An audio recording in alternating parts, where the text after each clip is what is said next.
Sejam todos bem-vindos, bem-vindas a mais essa edição do Café Filosófico, que este ano completa 5 anos de eventos, de trabalho comunitário, de boa vontade, cujo lucro é o enriquecimento mútuo das relações humanas.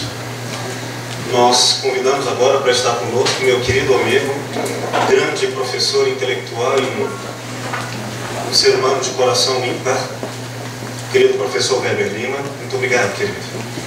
Weber Lima é professor, filósofo e mestre em filosofia pela UFG, especialista em filosofia clínica pelo Instituto Pasteur e doutor em sociologia pela UNB. E também foi, desde nossa amizade, mestre em Tai Chi Chuan. Vai estar conosco debatendo numa relação de perguntas entre nós dois a respeito do tema Bauman e a modernidade líquida, o amor diluído em fragilidades de açúcar.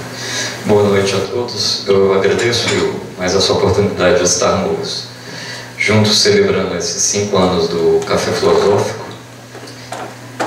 e especialmente falando do Zygmunt Bauman, que é um autor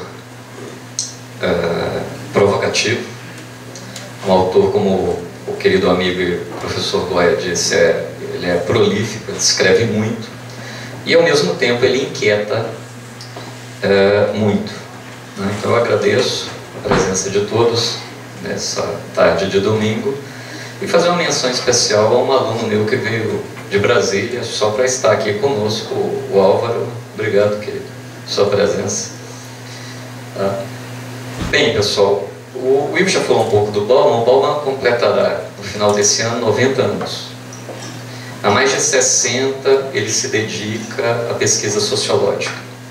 Ele tem uma gama ampla de influências no pensamento dele, particularmente alguns autores poloneses, por ser ele polonês, que não são muito conhecidos fora daquele eixo chamado de leste europeu.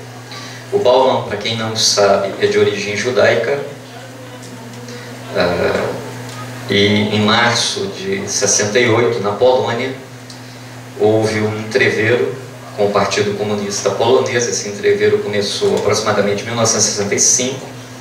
Em 1968, por uma série de brigas internas entre o Partido Comunista e um certo recrudescimento de o que nós poderíamos chamar de um grupo menos progressista na Polônia, cerca de 35 mil judeus foram expulsos da Polônia. Dentre esses judeus, o Zygmunt Bauman.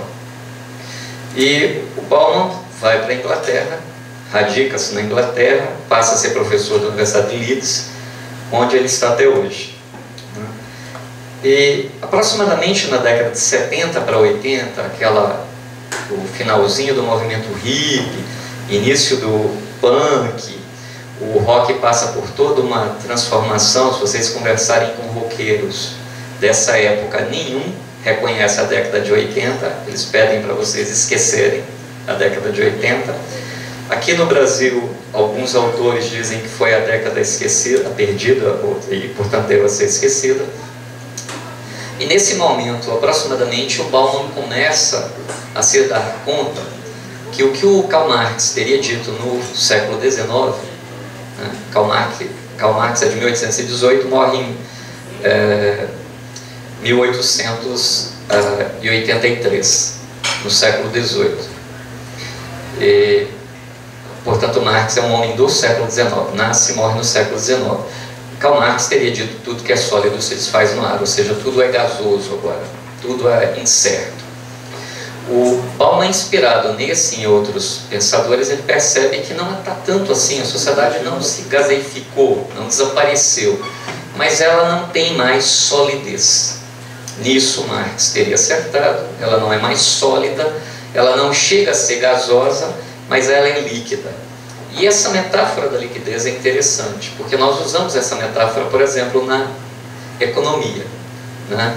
Você ter liquidez significa que você rapidamente obtém ganho. E ao mesmo tempo, liquidar significa terminar. E aí vem a sua provocação, viu? Quando o Bauman usa a noção de liquidez, a primeira coisa que nos vem à mente é alguma coisa de velocidade. Isso particularmente um pensador francês chamado Paul Virilio trabalha muito com a noção de que nós vivemos em tempos hipermodernos, hipervelozes. O Bauman difere do Virilio no seguinte aspecto: não é tanto a velocidade que nos caracteriza, embora também, mas a instabilidade e a fragilidade. Eu imagino que ninguém aqui tenha a habilidade de Jesus Cristo de andar em cima da água. Então a água é frágil, é instável. Você tentar caminhar sobre a água, você afunda. Tem algumas criaturas que têm essa habilidade. Nós humanos não a temos. Então a metáfora é de você estar num ambiente pantanoso, num ambiente, portanto, insólido, e que você não consegue se mobilizar, se mover com tranquilidade. Você não sabe o que vai acontecer. E ao mesmo tempo a questão da liquidez, do liquidar como fim. Nós vivemos de alguma forma um fim de uma série de ciclos de graus e velocidades variados, sociais, políticos, econômicos e também, por que não dizer, ambientais, e estamos com dificuldade de pensar para onde vamos daqui. Então, alguém vai achar interessante que as obras do Bauman, assim, vigilância líquida, amor líquido, modernidade líquida. As pessoas pensam, vou ser baumaniano, vou colocar líquido em tudo, que aí eu vou ser baumaniano. Não, não é o mero adjetivar a frase que é a percepção que o Bauman está trabalhando. Ele tem toda uma construção teórica, onde você tem que ver em que situações nós temos essa liquidez, esse liquidar. Nos afetos, nós percebemos isso. Na moral, nós percebemos isso. E percebemos essas relações morais, sociais, afetivas, afetando inclusive as relações no mercado, no Estado, na política. Então não basta colocar líquido em qualquer frase e você está compreendendo o que o Bauman diz, não. O Bauman ele parte da realidade para a compreensão da realidade, não apenas adjetivando ou usando uma metáfora muito provocante, e daí a gente é baumaniano. Eu gostaria de destacar nesse aspecto, que é a minha área de pesquisas por excelência, a questão da segurança. Fundamentalmente, a metáfora transmite a insegurança na qual todos nós estamos imersos. Insegurança nas relações, e aí a questão das fragilidades aqui, o amor diluído em fragilidade de açúcar. Açúcar, em inglês, é uma expressão, querido, você que esteve lá 3 anos na Califórnia, açúcar é uma expressão que diz respeito à transitoriedade, à fragilidade e ao mesmo tempo a você colocar valor nas relações humanas. Sugar baby, sugar boy é garoto e garota de programa em inglês. Sugar boy é garota de programa, sugar girl, sugar baby é garota de programa. E sugar daddy seria aquele homem que mantém o garoto ou garota de programa financeiramente, né? Então o açúcar, ele transmite um pouco essa coisa que você brincou, assim, é uma coisa doce, mas ao mesmo tempo tem um lado aí provocador. Só para lembrar também, vocês lembram o Renato Russo, Geração Coca-Cola? É bem isso. Exato. Então, o que o Bauman está dizendo é um pouco essa questão de nós não sabermos, ou não estarmos mais certos ou seguros quanto às nossas relações. O vídeo, por exemplo, mostra, foi uma entrevista que ele deu para o programa brasileiro, um outro evento muito parecido com esse aqui, na qual ele vai falar exatamente, usando o Facebook como um exemplo dessa liquefação. Você faz milhares de amigos, né? Eu não tenho 90 anos como Bauman, mas nos meus anos de vida eu não consegui fazer também 500 amigos. Na verdade, eu conto nas minhas mãos aqueles que realmente são meus amigos. E no Facebook, muito rapidamente, a pessoa aparece como amigo, né? Muito facilmente aparece como amigo, e você conecta e desconecta. Muito fácil fazer isso. Na nossa vida, tal qual aqui agora offline, não é tão fácil você conectar-se e desconectar-se das pessoas. Talvez conectar-se um pouco mais fácil, mas desconectar é um tanto traumático. E é um pouco isso que ele vai falar na questão da liquidez. Ao liquidar uma situação na nossa vida, tal qual aqui, face a face, não é tão fácil você dizer para a pessoa, bye bye, so long, farewell. Há um trauma, há uma intensidade, há uma pulsão viva ali entre os humanos. Nas redes sociais você simplesmente vai lá, como ele brinca, e faz delete. Deleta a pessoa, apaga a pessoa, e a pessoa vai embora. Então um pouco ele tenta usar as redes sociais para mostrar da nossa insegurança, da nossa instabilidade. Eu não sei quantos de vocês acompanham debates, por exemplo, no Facebook, que eu apelidei de feirão das bocas. Eu chamo de feirão das bocas. Qualquer coisa que você diga, se você faz, eu faço um elogio ao meu querido amigo de muitos anos, mas vira uma luta infinita de pessoas atacando por tudo quanto é motivo, que a amizade não vale nada, não, mas que a amizade é muito boa, e vira uma guerra de opiniões as mais diversas. Por isso eu chamei de feirão das bocas. Na verdade não tem bocas ali, tem escrita, mas a escrita de certa forma funciona como o nosso, na relação face a face, conversando, e as pessoas se atacam. Então o que o Bauman quer perceber é isso. O que está acontecendo? Que nós temos, isso é fundamental no pensamento dele, na verdade, um verdadeiro ódio líquido, um ódio frenético, feroz, rápido, e que extermina as nossas possibilidades de relação. E por trás disso está a obra dele, da qual ele ganhou um prêmio internacional, eu imagino que o Will tenha menção dela aqui, que é o Holocausto e Modernidade. Sendo ele judeu, ele vai trabalhar exatamente, e isso deu mote para ele da modernidade líquida, a questão do extermínio. Arredondando, cerca de 6 milhões de judeus foram liquidados em campos de concentração.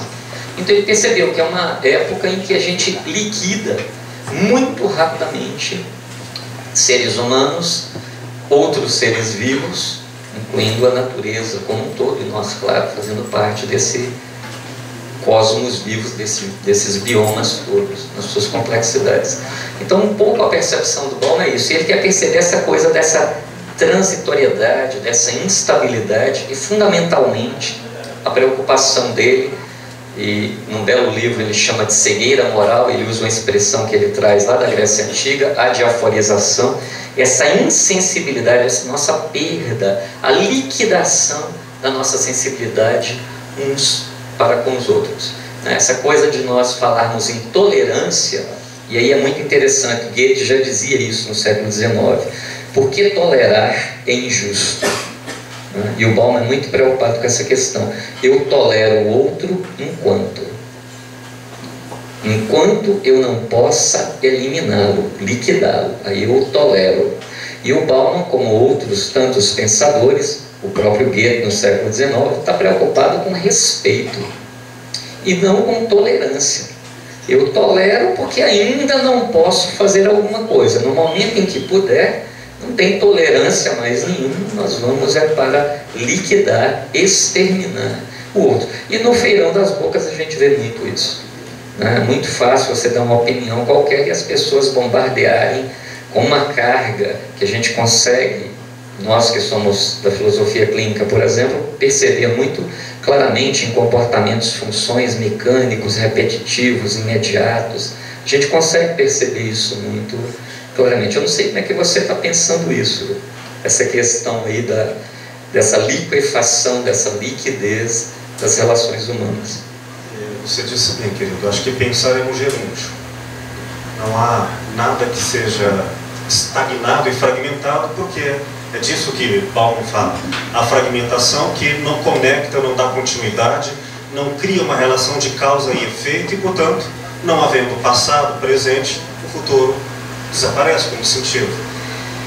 Eu estava pensando aqui na sua fala do renascimento disfarçado do nazismo, o neonazismo.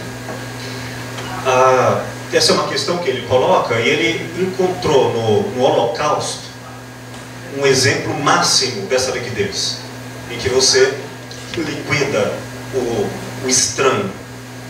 No entanto, a tese foi também, antes, bem desenvolvida por Hannah Arendt, né, no estudo sobre o totalitarismo.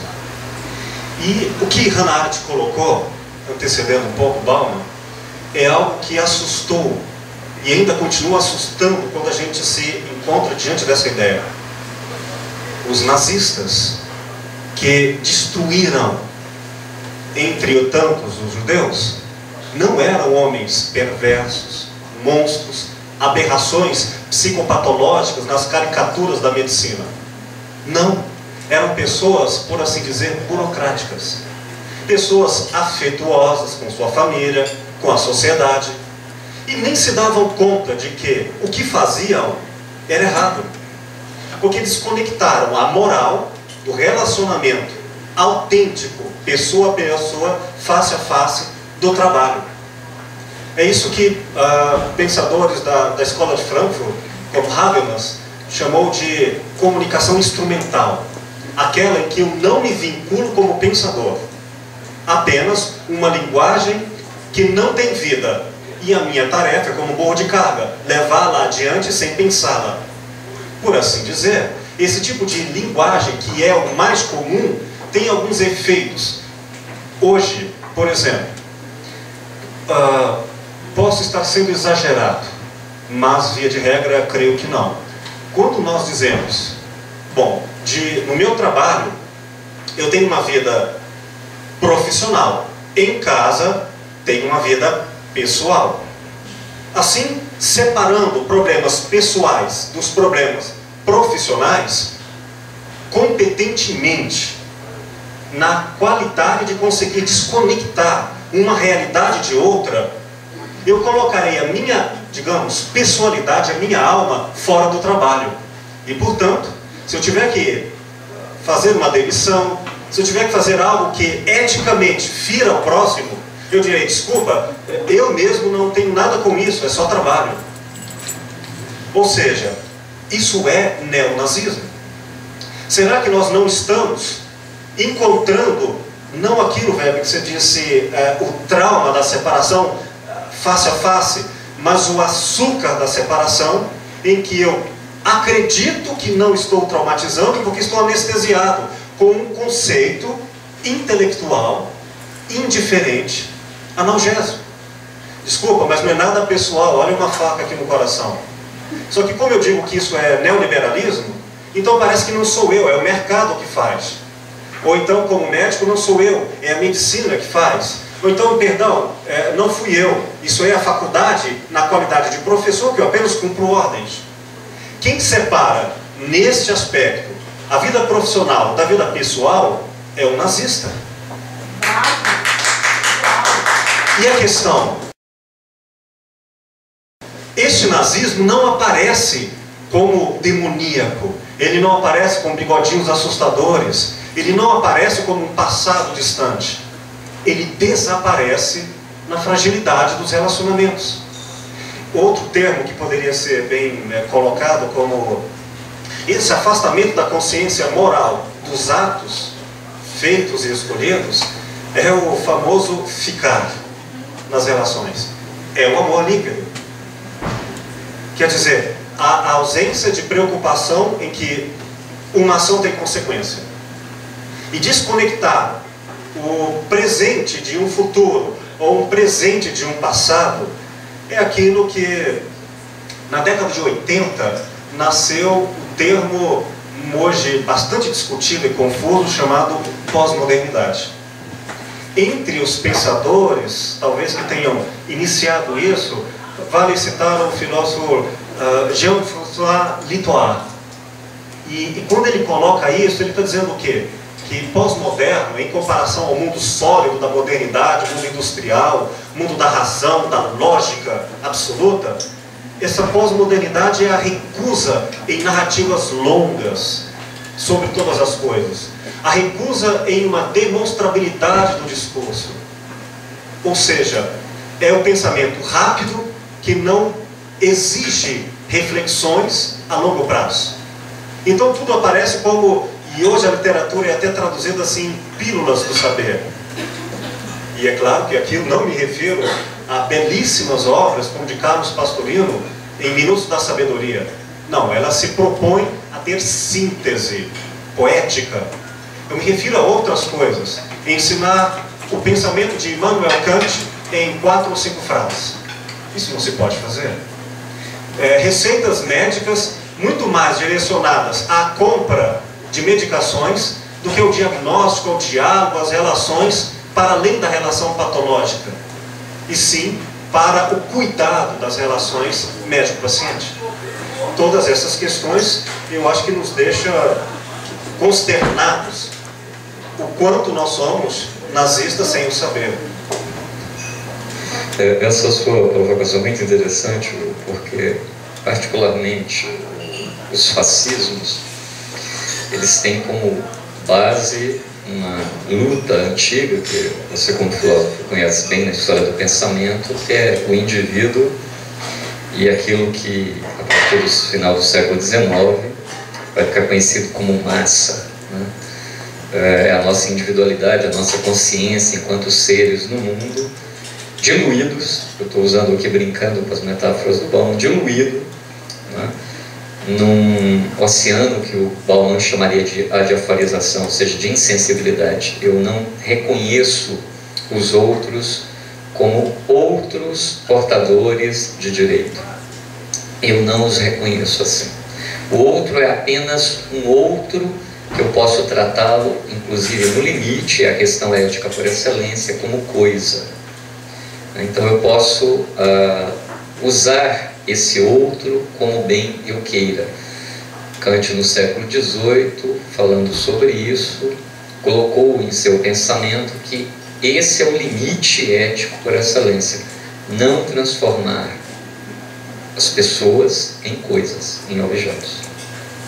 E essa é a definição ética de violência no seu paroxismo, no seu apogeu. Por isso o Bauman parte do Holocausto. É você ver o outro como coisa e poder fazer dele o que quiser, inclusive no limite, liquidá-lo, exterminá-lo, destruí-lo. Mas enquanto você falava sobre a questão do pensamento, da pós-modernidade, pós-modernidade é um tema caríssimo ao pensamento do Bauman, porque é nesse contexto, seja lá o que for pós-modernidade, que ele pensa essa liquidez.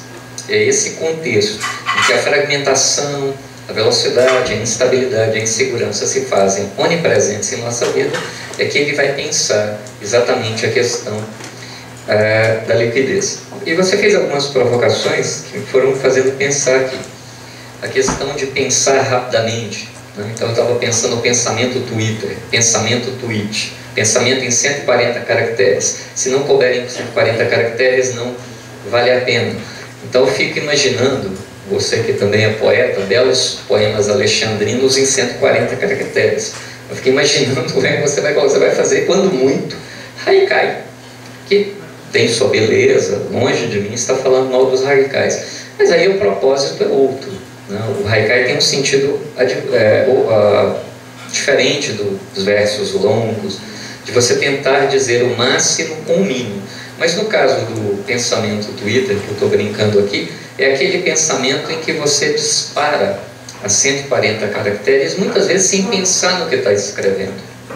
O que está aqui em questão não é a quantidade, o tamanho do pensamento, mas é exatamente esse ato muito instantâneo de dizer coisas sem atentar que você pode estar ferindo o outro, pode estar agredindo o outro.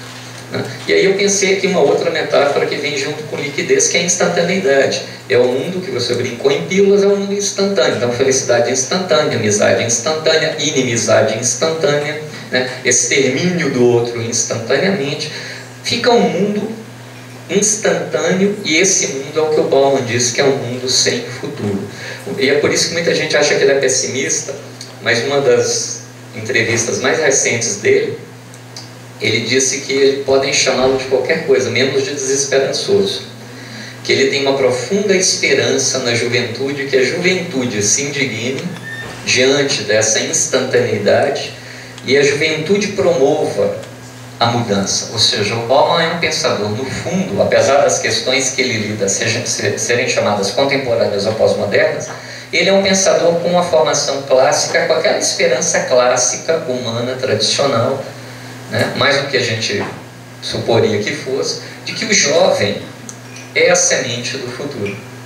Ele tem essa característica que contrasta muito com essa ideia dele do tempo que nós vivemos, um tempo sem futuro, um tempo que é tudo agora.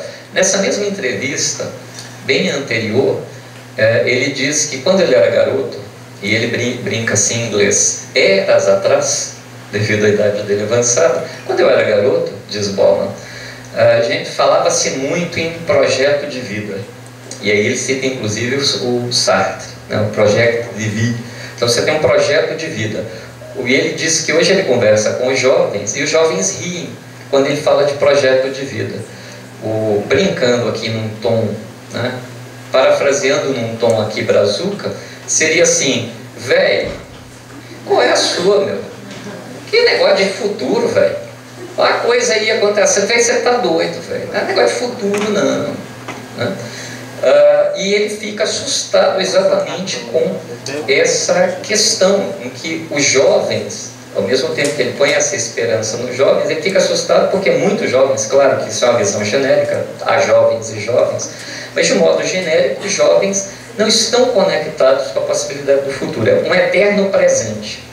Esse presente líquido, esse presente instável, inseguro, esse presente que uma pensadora brasileira lá do Sudeste chamou, e aí eu de certa forma modifico um pouco o que ela disse, chamou de shopping center como as catedrais do mercado contemporâneo. Então hoje a catedral, onde você celebra alguma coisa, é o shopping center, né? E é o lugar do instantâneo. Você vai lá com um cartãozinho e instantaneamente passa na maquineta e leva as coisas que você quer para casa.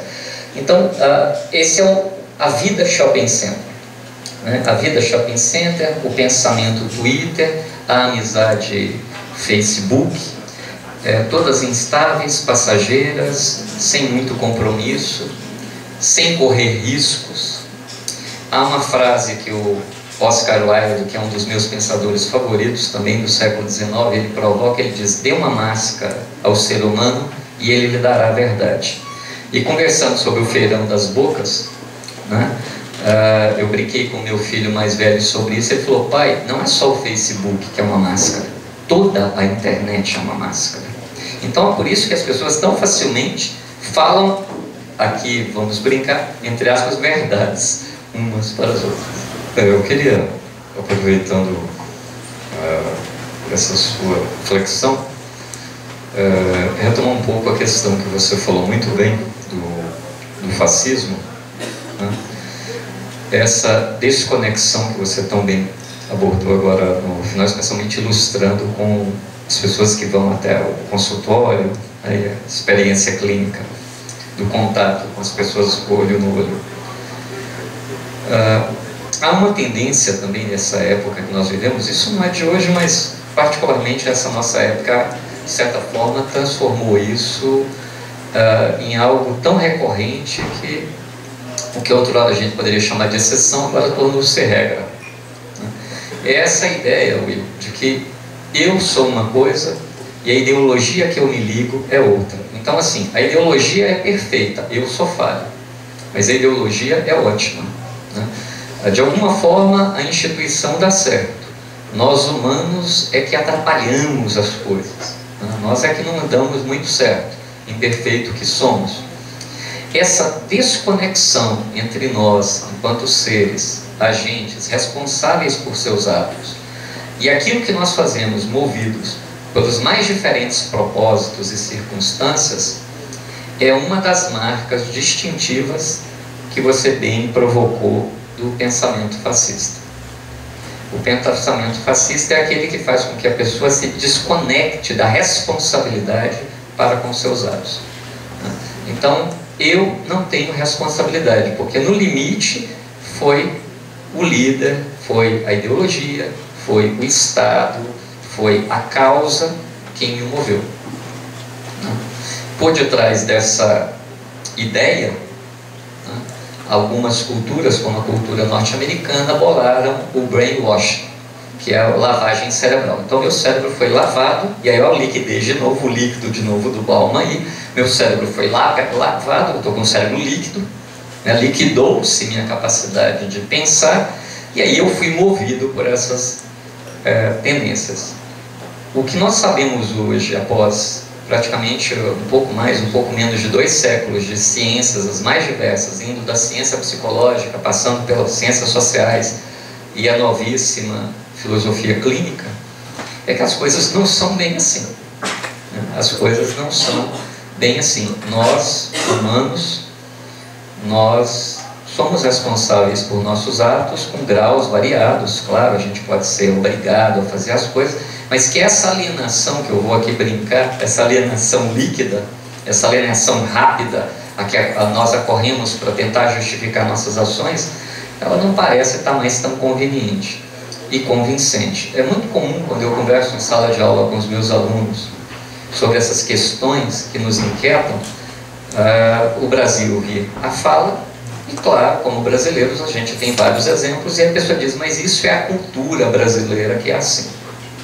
Vejam bem, existe uma entidade que anda por aí, a qual eu não tive ainda o prazer de cruzar com ela, chamada cultura brasileira, que faz com que nós joguemos papel no chão, vamos para os estádios e deixamos tudo sujo, joguemos lixo pela janela do nosso carro, dirijamos sem nenhum cuidado, inclusive agora digitando em celular, em tablet, seja lá que traquitana tecnológica for, eletrônica for, e isso tudo é culpa da cultura brasileira.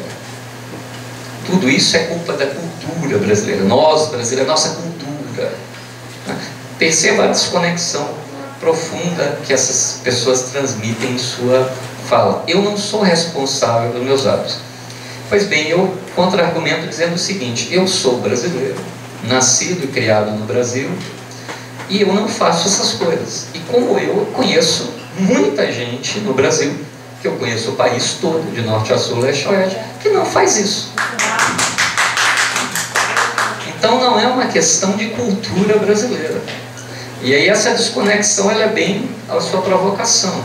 É fácil culpar o Estado, a vida e sei lá o que. O que o Bauman tenta entender é exatamente isso. Que momento esse que nós vivemos, que nós não assumimos responsabilidades, que nós nos tornamos insensíveis e muitas vezes perigosos. Por isso, uma das suas obras, Segurança Líquida, ele vai mostrar. Hoje é o grande boom da venda de tecnologia de segurança, é exatamente você encher todos os lugares de câmera, que seria o sonho do Jeremy Bentham lá no século XIX, com o panóptico, encher de câmera por todos os lados, com a ideia de que, tendo câmera, sorria, você está sendo filmado, sorria, você está seguro. Então não está coisa nenhuma. Em minhas aulas, em algum momento eu mostro para os meus alunos, principalmente os alunos de Direito, que isso é uma bobagem. Você achar que a câmera está nos mantendo seguros, não está coisa nenhuma.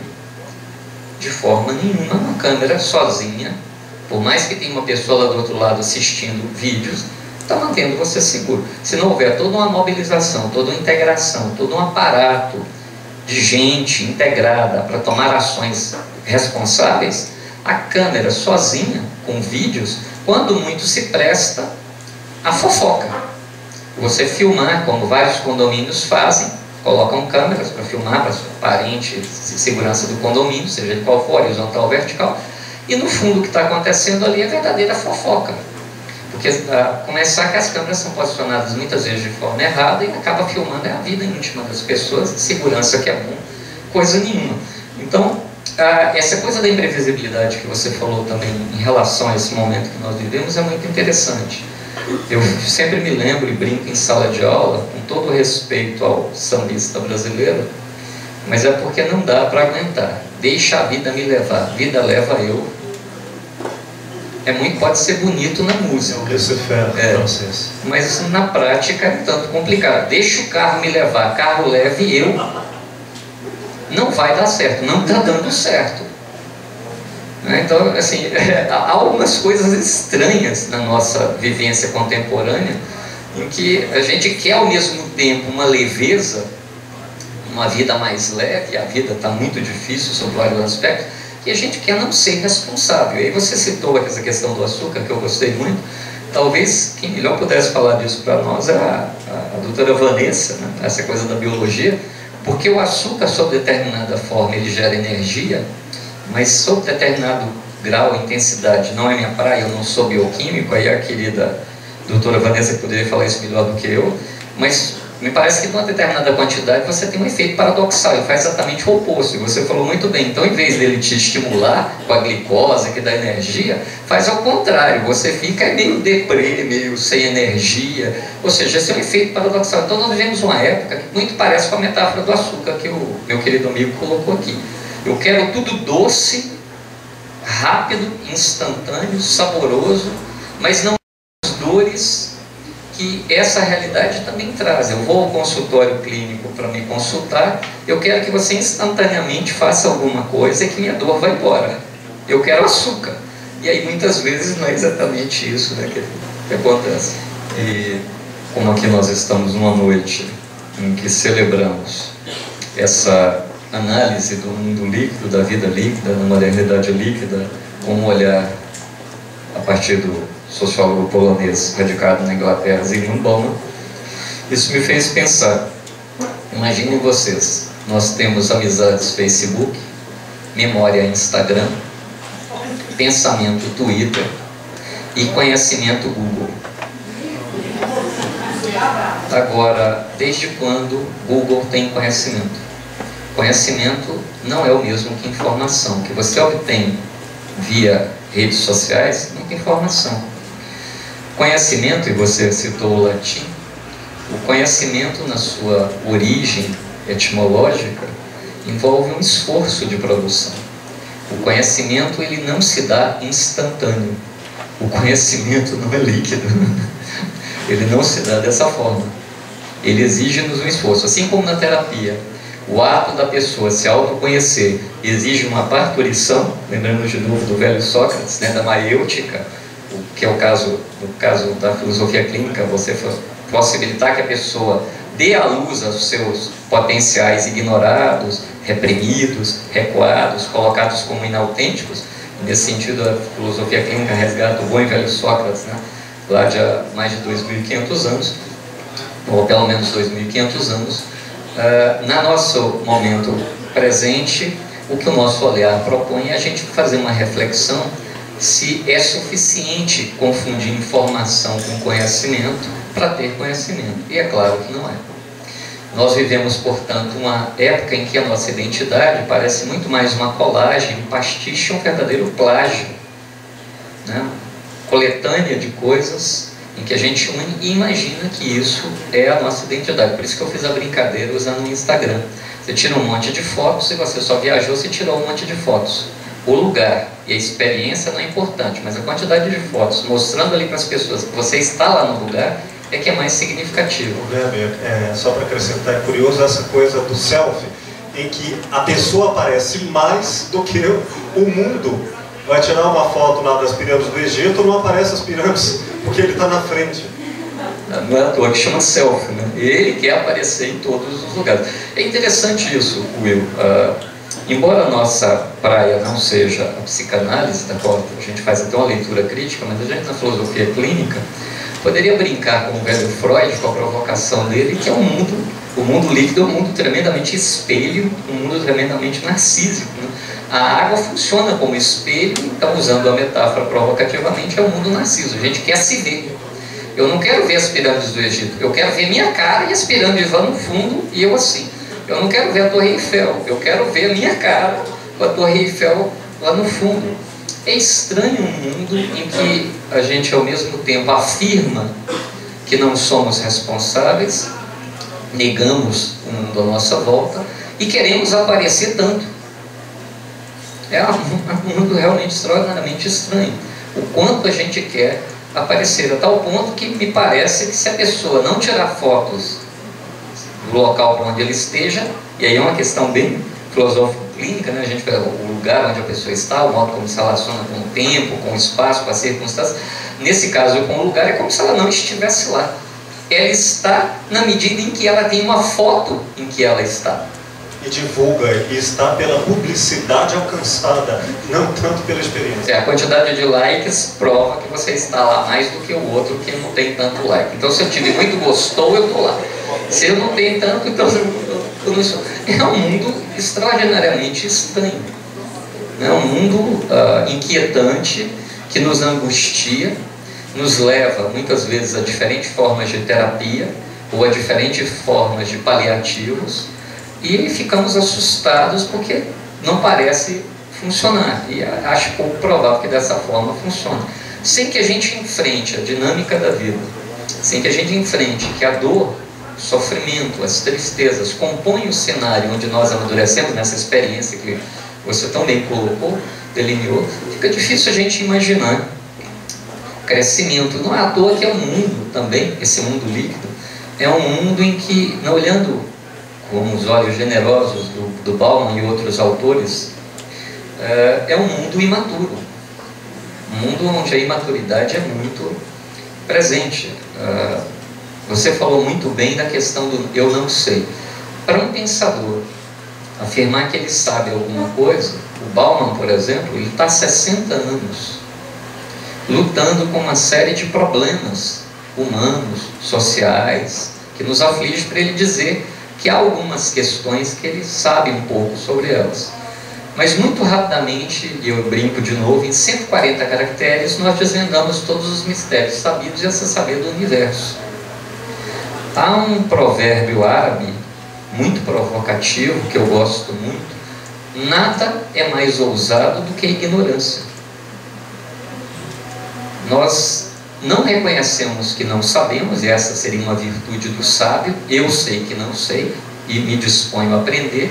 Não, eu nego em mim que não sei, assumo uma pretensa e arrogante sabedoria da qual de fato eu não vivo, exato, e inautêntica, portanto, nos termos que você bem colocou, e parto para o mundo para converter as pessoas ao que eu acho que é a verdade única a ser sabida. Isso é muito complicado, né? Isso tem feito muito mal às nossas relações, já que o nosso tema é a relação e principalmente a capacidade de conviver uns com os outros. Muito mais do que com tolerância. Toleramos-nos porque ainda não conseguimos nos eliminar. Nada disso. Mas convivermos com um profundo respeito uns aos outros, em que pese, muitas vezes, nós sermos complicados, porque o somos. Eu acho que isso seria a questão fundamental que a reflexão do Bauman nos colocaria. Muito obrigado.